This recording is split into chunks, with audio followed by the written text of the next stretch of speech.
All right, this is a ongoing conversation between a YouTube user, Cos22US, also an avid Penn State fan, and our man here, Marlin Gross.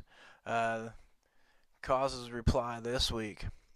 The worst thing about the upcoming game with OSU is it's at the Shoe, and it's their night game.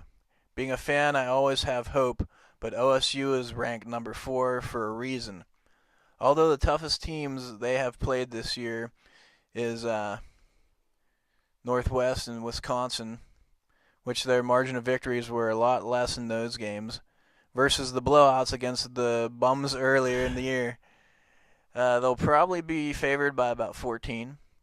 To beat them, we would have to play lights out, and OSU would have to have a couple turnovers. Hope for the best. Cause I will say this, man. Going into horseshoes is by far one of the most intimidating and the toughest places to play at, and also to get a victory.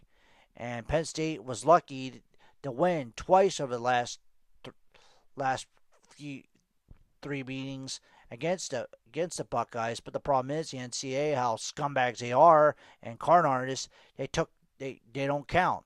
But on the flip side, Penn State's coming in this game with nothing to lose. They're going in there. They have this mind frame. They're going in. They're going into Horseshoe Saturday night. They're going to shock the freaking world. But my aspects in the game is we got to play. We got to play a hell of a game, lights out, like you said. Not just offensively, but all three phases: offense, defense, special teams. And our defense especially got to be right on perimeter defense against that read option, because Braxton Miller is a way better passer than people give him credit for, than Devin Miller and Gardner. I mean, because Braxton is just tough.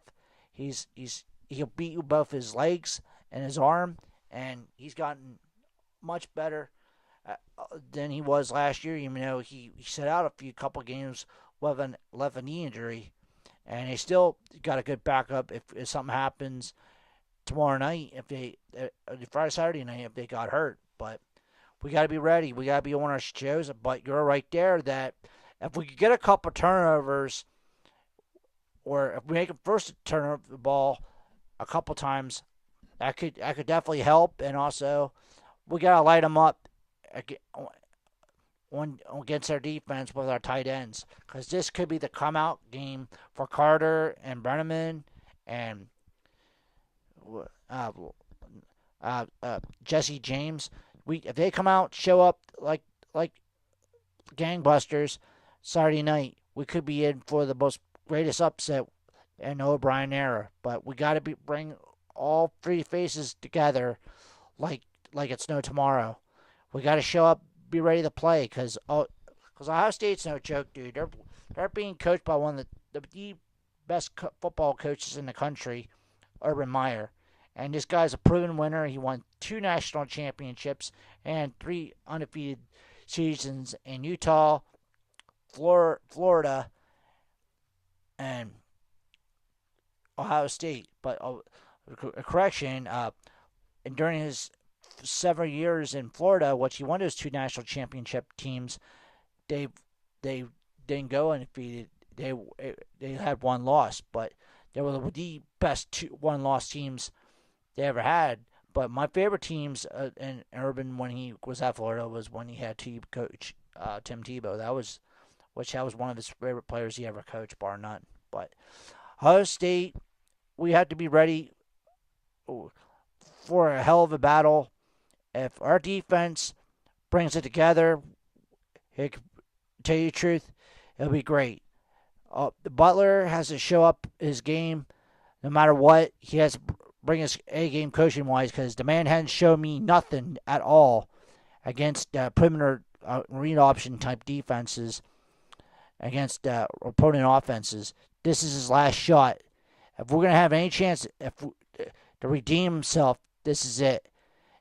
Because if you don't take care of business against Ohio State, he's not going to have much luck when he goes against the Nebraskas or Wisconsins down the road. This is your last chance, Butler. And I mean it. Be ready. Be ready to coach. Be ready to call the plays.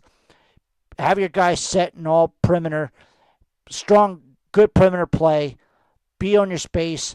Don't make dumb penalties. Don't do anything stupid by catching off guard. And bring it. Bring it.